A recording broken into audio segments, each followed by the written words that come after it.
ایک یہودی بچہ آپ کو آ کے ملا کرتا تھا. چلو بھئی اس کا حال پوچھیں. کون؟ کسی صحابی کی اولاد نہیں ہے، یہودی کا بیٹا ہے. اسلام نفرت نہیں سکھاتا، اسلام محبت سکھاتا ہے. ہر مسلمان دنیا دار ہے اور دیندار ہے. پہنچے تو وہ مر رہا تھا، تو آپ نے دیکھا تو کہا بیٹا قل لا الہ الا اللہ، کلمہ پڑھ لے بیٹا، کلمہ پڑھ لے. اللہ تیرا شکر ہے تو نے اسے میرے وسیلے سے جہنم سے نجات دے دی. ایک یہودی بچہ آپ کو آ کے ملا کرتا تھا.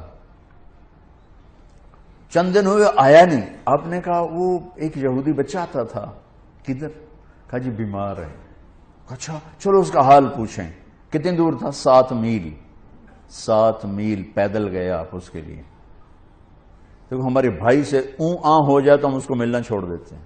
سگے بھائی، ایک چھاتی کا دودھ، ایک ماں کے پیٹ سے نکلنے والا بھائی. رشتوں پر اونچ نیچ ہو جائے تو سگے بھائی بہن ایک دوسرے کو سلام چھوڑ جاتے، ملاقات چھوڑ جاتے. اور یہ یہودی، اسلام نفرت نہیں سکھاتا، اسلام محبت سکھاتا ہے. میں دائیں بائیں ہو جاتا ہوں لیکن چیزیں ضروری ہوتی ہیں جو میرے ذہن میں آتی ہیں. میرے نبی نے فرمایا میرے بیٹے انس میری ایک عظیم الشان سنت. عظیم الشان کا لفظ میری یادداشت میں صرف یہی ہے اور کہیں نہیں ہے. میرے بیٹے انس میری ایک عظیم الشان سنت ہے، اگر تو اس پہ قابو پا گیا تو جنت میں میرا ساتھی ہو جائے گا. جنت کا ملنا بھی بڑی بڑی شے ہے، لیکن جنت میں نبی کا پڑوس ملنا تو جنت تو بھی بڑی شے ہے. تو آپ کہہ رہے ہیں میرا ساتھی ہو جائے گا.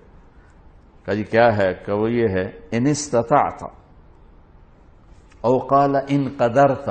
بیٹے ذرا مشکل ہے کام، نبی کے پڑوس میں گھر چاہیے تو پیسے تو زیادہ ہی لگیں گے نا، تھوڑے پیسوں سے تو نہیں.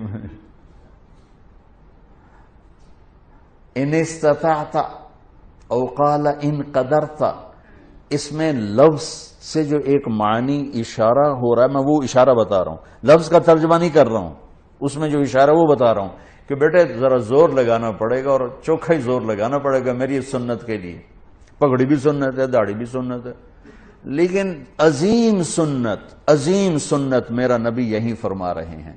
اور پھر کہا ان تصبح و تمسی. بیٹے یہ ساری زندگی کا زور لگانا ہوگا، یہ ایک دفعہ کے سے نہیں ہوگا، ساری زندگی تجھے پسینہ بہانا پڑے گا، تب تو میری اس سنت پہ قابو پائے گا. لیکن تجھے ملے گا تجھے میں مل جاؤں گا.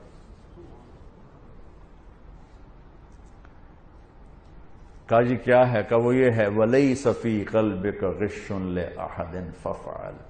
بیٹا اس دل میں کسی کے لیے کھوٹ نہ پیدا کر. آپ غور فرمائیں، کسی کے لیے، لِأَحَدٍ، کسی کے لیے. بیٹا مسلمانوں کے لیے نہیں، نمازیوں کے لیے، جنید بغدادی جیسے لوگوں کے لیے، رابعہ بصری جیسی عورتوں کے نہیں. 7 ارب انسان اس وقت ہیں، اس وقت پتہ نہیں کتنے انسان تھے.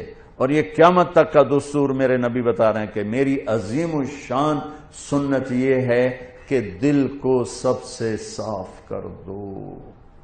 اور یہ ایک دفعہ نہیں ہوگا، ایک دفعہ صاف کرو گے 10 دفعہ پھر گندا ہوگا. اس لیے کہا ان تصبح و تمسی. بیٹا ساری زندگی جھاڑو لے کے لگے رہنا.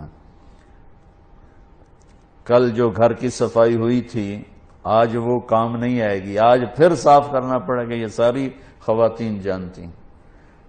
کل جو لان کو صاف کیا تھا اور کل جو لاؤنج کو صاف کیا تھا آج پھر جھاڑو چلے گا.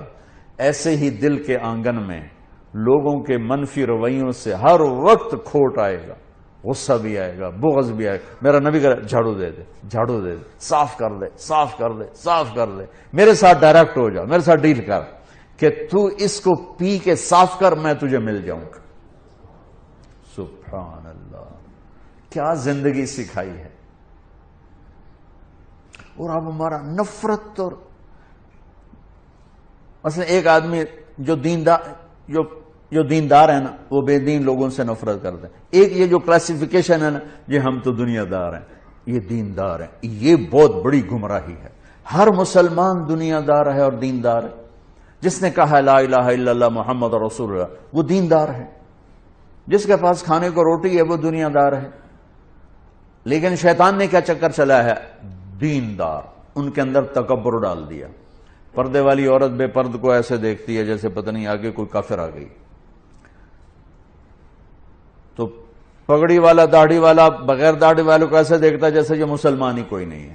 لا شعور کی بات کر رہا ہوں. لا شعور میں دیندار ایک تکبر پیدا ہو گیا. اور ہم دنیا دار ہیں جی، ہم دنیا دار ہیں. رشوت حلال، بدکاری حلال، جھوٹ حلال، ہر شے حلال. اور جی ہم تو دنیا دار ہیں. ارے تجھے کس نے کہا تو دنیا دار؟ تو دیندار پہلے ہے. دنیا کون ہے جو دیندار نہیں؟ جس نے لا الہ الا اللہ محمد رسول اللہ پڑھا ہے. اور کون ہے جو دنیا دار نہیں؟ جو ایک وقت کی روٹی کھاتا ہے، ایک چھت کے نیچے رہتا ہے. دنیا دار تو ہے. لیکن شیطان نے ایسا چکر ڈالا ہم تو دنیا دار ہیں، چل شراب بھی حلال، بدکاری بھی حلال، ہر شے حلال ہوگی، اور ہم تو دیندار ہیں. تکبر پیدا ہوگی. اور میرے نبی نے تکبر کی جڑوں کو کاٹا.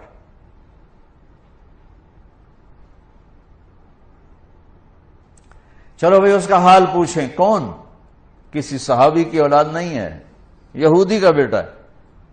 7 میل بنو قریظہ، 4 میل ہے قبا، اور پھر 3 میل آگے رہتے تھے بنو قریظہ. بنو قریظہ کے کعب بن اشرف کا گھر ابھی بھی وہاں باقیات کھڑی. پہنچے تو وہ مر رہا تھا. تو آپ نے دیکھا تو کہا بیٹا قل لا الہ الا اللہ، کلمہ پڑھ لے بیٹا، کلمہ پڑھ لے. تو اس نے ایسے ابا کو دیکھا، اپنے باپ کو دیکھا. کم بخت کو پتہ ہے کہ سچے ہیں. انہوں نے کہا اطیع ابا القاسم، کمان لے اس کی. تو انہوں نے کہا لا الہ الا اللہ محمد رسول اللہ. اس کی جان نکل گئی، وہیں جان نکل گئی. تو میرے نبی ایسے کھڑے تھے نا، یوں ہو گئے، پنجوں پہ ہو گئے، یوں سے یوں ہو گئے ایسے پنجوں. خوشی سے بچے نہیں پنجوں پہ ناچنے لگتے. تو میرے نبی خوشی سے پنجوں پر ہو گئے اور کہنے لگے الحمدللہ الذی انقذہ بی من النار. اللہ تیرا شکر ہے تو نے اسے میرے وسیلے سے جہنم سے نجات دے دی. میرے نبی ایک خوبصورت لائف لے کر آئے. تبلیغ اس کو سیکھنے کی محنت ہو رہی ہے کہ مجھے زندگی کا حسن 7 بر اعظم پھر لو. آفا کہا گردیدام، مہر بتا ورزیدام، بسیار خوباں دیدام، لیکن تو چیزیں دیگری. ساری دنیا گھومو، اللہ کی قسم اس سوال کا جواب کہیں سے نہیں ملے گا. لائف کیسے خوبصورت. آپ کی صحت اچھی ہو سکتی ہے، لائف کیسے خوبصورت، زندگی کیسے خوبصورت.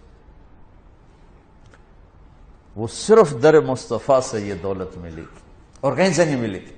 میرے نبی نے ایسے جو نکتہ وروں سے کھل نہ سکا اور فلسفیوں سے حل نہ ہوا، وہ رازق کملی والے نے بتلا دیا چند اشاروں میں. زندگی گزارنے کا طریقہ بتا کر گئے.